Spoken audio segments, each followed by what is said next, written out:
Bienvenue sur France 24, bienvenue dans le Focus du jour. Nous poursuivons aujourd'hui notre série baptisée Printemps arabe, automne des femmes et direction aujourd'hui le Liban pour évoquer le sort de réfugiées syriennes. Après avoir bravé la guerre et les dangers, elles sont nombreuses à avoir traversé la frontière pour trouver avec leur famille refuge au Liban. Et beaucoup d'entre elles se retrouvent aujourd'hui au cœur de l'hiver, sans ressources. Et des hommes sans scrupules profitent de cette situation pour demander en mariage de jeunes Syriennes. Mais derrière ces propositions se cachent bien souvent des intentions indécentes. C'est le reportage aujourd'hui que nous vous proposons, un reportage d'Elaïd Naila et de Selim El Medeb. Cette famille syrienne a trouvé refuge dans cet appartement dans le Hakkar, au nord du Liban. Mahmoud, que nous appellerons ainsi pour préserver son anonymat, tient à nous montrer ce qu'elle a confectionné elle-même, comme ce sommier ou encore cette table basse. Pour survivre dans ces conditions de vie précaires, sa fille Dalia travaille comme serveuse dans un restaurant. Mais la Benjamine fait face au quotidien à des hommes peu scrupuleux. La première fois, le propriétaire du restaurant posait en permanence ses mains comme ça. Il arrivait par derrière pour me faire peur. Il me disait « mais c'est pour rire ». C'est un homme âgé et je ne lui disais rien. Mais au bout de la énième fois, il m'a demandé « pourquoi tu es aussi sérieuse ? Je ne travaille pas ici pour rire ». Ici, il pense qu'une Syrienne est une fille facile, qu'on peut en tirer profit, qu'elle est légère. Mahmoud nous raconte à son tour que plusieurs hommes ont demandé la main de sa seconde fille, âgée de 30 ans. Ils viennent et nous disent « on va changer votre vie. Notre situation financière est très bonne et si vous acceptez notre proposition, nous vous apporterons des chaises. » Abou Mohamed dénonce ces demandes en mariage faites en échange d'une aide. Pour l'activiste syrien, membre d'une association d'aide aux réfugiés, cela cache bien souvent des pratiques indécentes. Ces hommes maltraitent les femmes. Ils profitent de leur vulnérabilité pour satisfaire leurs désirs personnels. En échange de leur aide, ils demandent des contreparties. Cette manière de se marier est inadmissible. Ces pratiques sont semblables à un acte de vente et d'achat. Cela permet à l'homme d'assouvir ses besoins et de laisser tomber la fille après. Pression familiale, milieu conservateur, les victimes syriennes ont peur de parler. Elles craignent des représailles pouvant parfois être mortelles. Jusqu'ici, le Haut Commissariat des Nations Unies pour les réfugiés n'a recensé que quelques cas. À l'heure actuelle, nous ne pouvons pas confirmer s'il s'agit d'un phénomène de grande ampleur au sein de ces communautés ou s'il s'agit de cas isolés. On nous a signalé une poignée de cas de jeunes filles forcées par leur famille au mariage. Selon le HCR, 80% des réfugiés syriens au Liban sont des enfants et des femmes. Toutes ont fui précipitamment leur pays, laissant derrière elles maisons et effets personnels.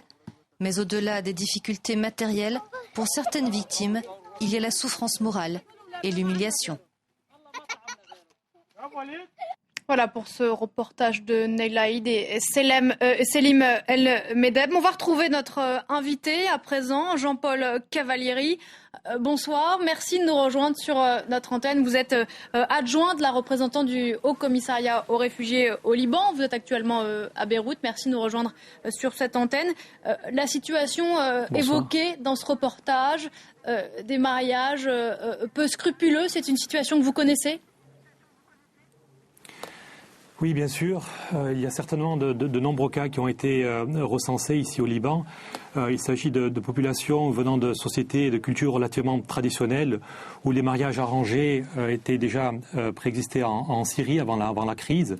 Ce sont des pratiques qui sont ici importées. Et évidemment, ce sont des gens qui sont dans une situation d'extrême vulnérabilité. Leur vie a été dévastée, ils ont perdu leur maison, des êtres proches, et ils se retrouvent ici au Liban alors à la merci des éléments. La première priorité, évidemment, c'est de leur offrir un toit, de la nourriture, des couvertures, de quoi se couvrir, l'accès aux soins médicaux. Il faut souligner que ces cas de violences faites aux femmes sont ceux qu'on avait vus, des mariages arrangés, des achats d'êtres humains. Ce ne sont pas les seuls cas de violence que nous constatons, surtout sur des femmes qui peuvent être dans des situations isolées, sans leur mari, sans un soutien masculin. On a aussi des cas de prostitution, de recours à la prostitution. Et puis des cas de femmes qui se retrouvent avec de nombreux enfants sans soutien particulier. Et la question, c'est d'approcher ces gens, d'essayer de les identifier. Il y a souvent un tabou qui plane sur ces questions-là, dans ces sociétés-là. Donc comment approcher celles qui sont véritablement vulnérables? Comment construire un état de confiance qui leur permettrait de venir et de s'ouvrir de ces questions auprès de nos travailleurs sociaux pour que nous trouvions des solutions appropriées. Plus généralement, Monsieur Cavalieri, que vous disent ces réfugiés syriens que vous voyez au Liban? Quel traumatisme présentent-ils et quel témoignage vous donnent-ils de ce qu'ils ont vécu et puis quitté? Oui, comme nous disions, ce sont des gens qui ont été traumatisés par les événements, dont la vie a été bousculée, dévastée. Je crois que malgré tout, les plus grandes victimes, ce sont encore les enfants. C'est-à-dire, ce sont des petites vies, des gens qui n'ont pas forcément le même langage que les adultes, qui ne peuvent pas communiquer et qui gardent ça souvent entre eux. Alors, encore une fois, la priorité de ces gens qui arrivent par milliers, et ça c'est le gros défi de les enregistrer, de leur donner accès à la protection ici, c'est plusieurs dizaines de milliers par mois. Donc, arriver à trouver des logements, trouver du mazout de chauffage, la nourriture chaque jour, l'accès aux soins médicaux, et puis ensuite l'éducation pour les enfants. La priorité pour les enfants, c'est de les sortir de ce milieu-là où souvent l'éducation n'est pas perçue comme la priorité par les parents ou par les mamans, par les mères de famille, parce que ces gens-là, ces mamans, elles s'occupent de la survie du foyer au jour le jour. Et il est important de sortir ces enfants qui ont vécu des traumatismes terribles et de les mettre dans un milieu scolarisé. Et si c'est pas possible parce que les écoles publiques sont pleines, à tout le moins dans des centres où ils sont en contact avec des enfants libanais, des centres où on peut organiser des écoles de rattrapage, des activités de récréation, pour qu'ils soient dans un milieu où ils puissent parler avec d'autres petits-enfants, où ils sont sortis du milieu familial, qui est souvent un milieu frappé par le deuil lui-même, où il peut y avoir des problèmes de violence domestique qui se développent. Et c'est vraiment cette population de ces petits-enfants, c'est certainement une des premières victimes de cette guerre. Et c'est souvent des individus, effectivement, qui n'arrivent pas toujours à exprimer leurs craintes et leurs traumatismes. Et la scolarisation, Monsieur Cavalieri, la scolarisation de ces enfants, est-ce que ça veut dire que ces réfugiés syriens vont rester longtemps au Liban? Est-ce qu'on peut penser à l'avenir quand on est dans une situation telle que celle-ci?